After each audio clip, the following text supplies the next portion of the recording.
Welcome to Sabotage.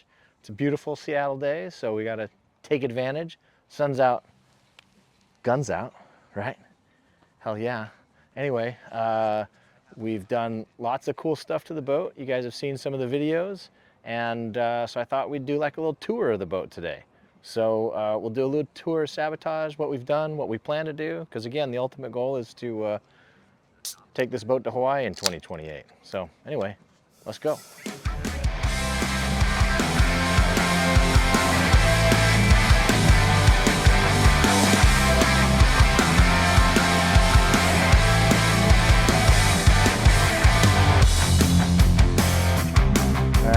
So we'll just start at the bow and go to the stern, showing all the cool stuff we've done. So come over to the bow here. One of the biggest modifications that we made was to the sail plan, and that's running asymmetric spinnakers downwind instead of just symmetric spinnakers. So that required some engineering of the bow in order for the new tack line to clear the bow pulpit for the asymmetric spinnaker. So that required cutting the front off of our existing bow pulpit and welding in this new hoop and attaching it there. And so that gives us the clearance that we need up front here. And then we just run the tack lines, because we've got a 2-to-1 tack line that runs to both sides of the cabin top, and they just go through there. And that's how we control the tack line on the ASIMs. And then the guys come out here and clear everything just fine there. This is an awesome piece of equipment that was made by Railcrafters up near Anacortes. So very cool piece of machinery here. This was clutch. I'm glad we did that.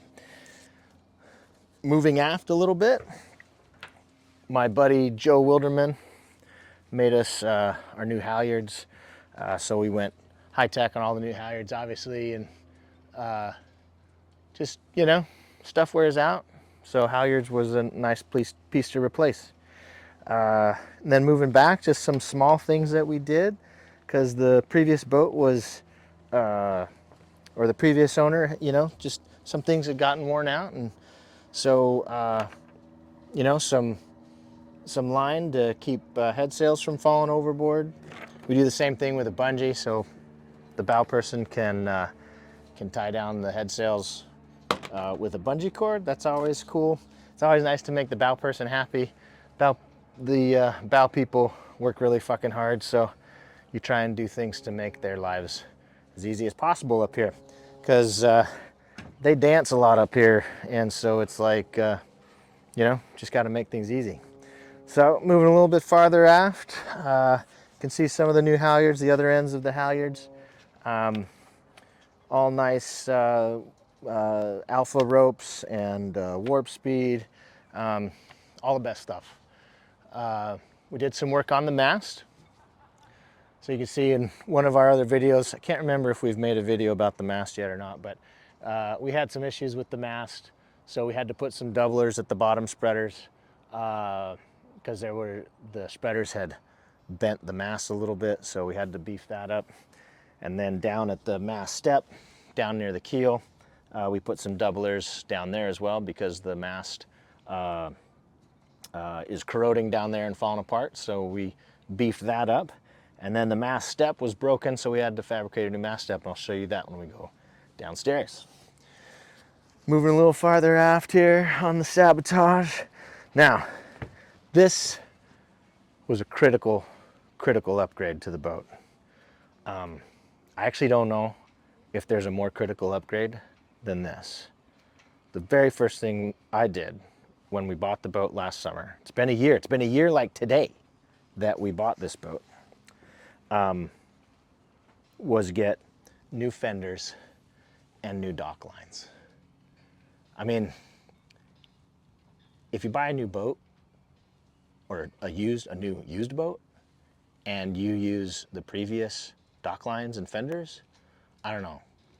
To me, that's like wearing somebody else's underwear. Like, you just don't do it, all right?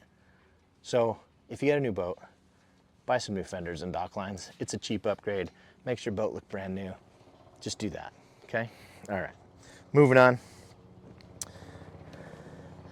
Towards back of the boat, you know, we had to replace some little things, you know, some hardware here and there that was broken and worn out. Replace the rope clutches just because those were worn out and broken. And moving farther aft, another one of the really cool things we did was install the check stays. I'm working on a little video as well about how we installed the check stays, so we'll go over that in more detail. But it required drilling some new holes and some backing plates and routing things a little bit so that we could have proper check stays. But this is a really cool upgrade to the boat. It really helps us trim the sails a lot better and a lot more thoroughly. So that's a fast upgrade. This is our carbon wand for the GoPro. That's a pretty cool piece of kit. I love carbon fiber. And then all the way to the back of the boat here. So we put a new rudder on the boat. Check out the video Hot Ruddered Bum. That shows all about the hows and whys we did the new rudder. And then the previous tiller was also kind of junky and janky, so I contacted this guy in Idaho, middle of Idaho, called Rudder Crafters, and he builds beautiful custom tillers. Look at this thing. This thing's gorgeous. So the old one was falling apart, and it came up real high, and it was super short and stubby. I didn't really like that. So this, we actually, is kind of a semi-custom design that I did with the guy at Rudder Crafters. We measured the length and got that kind of exactly where we wanted it, and we chose one of his stock molds that gave it a nice downslope without being like too far down or sticking up or looking weird. Like, I feel like form follows function, you know what I'm saying? But this one looks really, really good. This is actually one of my most favorite parts of the refit project was getting this. So, but then the rest of the rudder, so we had in the Hot Ruddered Bum video, we showed you making everything here at the rudder post and the rudder tube to make sure everything was good with the new rudder. The carbon rudder tube put in by Simon Miles, all good stuff. And then, yeah, so a couple of the things we still need to do up here. And because we're not done, we're never done. Something that's nice to have, you don't have to have, but it's nice to have. We're gonna put Raptor deck in the cockpit and a little bit up on the deck, so that'll be a nice little project. Here we've got some old instruments, like this Signet isn't connected to anything, it's old. I just need to pull that out, fill in the hole. This is a really nice pelagic autopilot. So a previous owner was getting the boat ready to do single-handed transpac. And so he installed a very nice autopilot. We don't need an autopilot this nice, so we're gonna disconnect this, pull this out, sell all the parts. We're gonna sell it on my wife's eBay store, PNW Part-Time Picker. So you wanna keep an eye out for that if you wanna buy a pelagic autopilot. And we need to install some clutches for the reefs. Eventually, we just run the reef line back to the winch now, but we should use a clutch for offshore duty, and we'll upgrade the instruments as time goes on. Because again, right now, we're just kind of getting the boat sorted and getting the boat winning inshore racing and close to home here, but we're going to take the boat offshore, so we'll need to keep making some improvements to eventually get to Hawaii. So before I forget, the final best part of the exterior was the new name. How could we forget that? This is the Sabotage. I designed the graphic myself. Prism Graphics in Seattle made it for us, and absolutely love it. It's a cool graphic that's going to go on our crew gear. Still got to get some crew gear. That's still a to-do. But now we'll go down below. All right, come on down.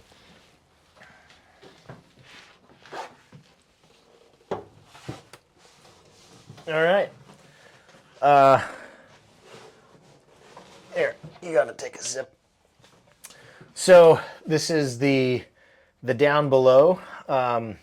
There's a couple things I really love about the Olson 29. So just a little brief history of the Olson 29. The Olson 29 has the same hull as the Olson 30, designed by George Olson in the 70s.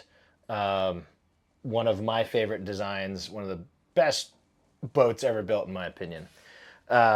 It was part of the ULDB, or ultralight displacement boat craze that started in the 70s and into the 80s. Basically just light boats that went really fast offshore and downwind. And they built about 250 of the Olson 30s. Very strong one design fleet all over. Here in Seattle, there was a one design fleet for a long time. Even at Bear Lake, Utah, there was a nice one design fleet of Olson 30s. But in the early 80s, they wanted to update the design a little bit. So the Olson 29 was born. So the Olson 29 is the same hull, but everything else is different. The keel and the mast are farther forward on the boat, and the keel is deeper and heavier.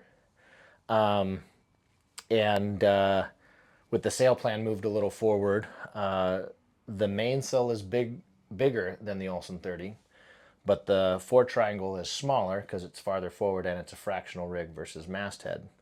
But what that does is makes the boat a very good upwind performer, because it's the same weight as the Olson 30, but more weight in the keel, so they're able to lighten up the boat elsewhere. So the boat's very stable upwind, goes upwind like a rocket ship. Downwind, it's still a great boat, just not quite as good as maybe the Olson 30 is. So we'll have to keep that in mind as we sail to Hawaii and as we develop the sail plan and develop the boat for Hawaii in 2028. But one of the other major differences is the interior. The Olson 30 had pipe berths back here and two wood benches right here, and then the galley, a similar area here, but it didn't have this and doesn't have a bulkhead up front. So a lot of Olson 30s, they have what they call a beam of destiny that they installed up here to make the boat stiffer, and then what they call a jock strap that basically from the chain plates down to the base of the mast, they'd attach either cables or lines or something to keep the mast from poking through the boat, and to keep and then the beam of destiny keeps the boat from collapsing in on itself. So most Olson 30s have that modification, but it's not needed in this boat. You've got all this structure built in. This is just like the Olson 25 interior, which was developed about the same time. But this is going to be an awesome spot for offshore racing. You'll have your jet boils here, and my buddy who raced on the Spencer 65 ragtime this last week showed off some of the interior. Oh my gosh. So they had a griddle that slipped inside the little cage where the jet boils go. So I say we do that. First couple days, we can have spam and eggs, man. And if we get fresh eggs, we don't have to refrigerate them, right? Maybe we just get a bunch of fresh eggs and we can have spam and eggs every morning. Man, I'm down with that. There's a great idea. On the griddle. Everybody's like showing their videos of their Blackstone in their backyard. Man, you're frying like eggs and friggin' frozen hash browns on your Blackstone. Give me a break. I'm going to do that here, offshore. Spam and egg burritos, man. Watch out for it. Put that on the list. But plenty of storage. There's going to be lots of storage for offshore stuff. And really, a lot of the improvements we're going to have to make to this boat for offshore are going to happen inside. So I'm going to show you some of the back here. Hold on just a sec.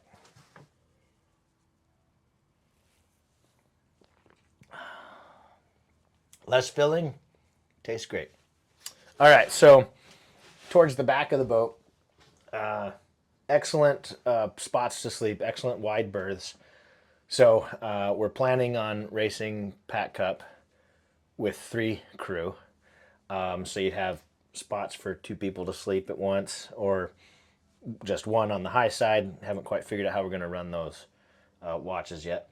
But the back of the boat presents us with a lot of good opportunities for offshore preparation. One, we need water storage and delivery.